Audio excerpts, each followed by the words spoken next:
Malacanang is urging qualified voters to comply with the biometrics requirement to enable them to participate in the 2016 national elections.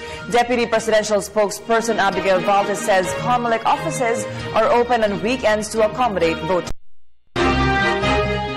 Oh, that's right. We did hear from COMELEC that there are still a number of registered voters that are yet to do their biometrics. Umaapila na po kami, katulong po ng COMELEC, lalo para naman po to sa voter education and for voter registration. Meron pa po tayong mga ilang buwang natitira bago po dumating yung deadline ng COMELEC na October 31, 2015 para gawin nyo po yung makapunta po kayo sa COMELEC offices at gawin nyo po yung mga biometrics nyo. Bukas daw po, according to James Jimenez, the COMELEC spokesperson, bukas po sila ng Linggo hanggang Biyernes, 8 to 5 p.m. po yan at sa mga highly urbanized cities outside of NCR.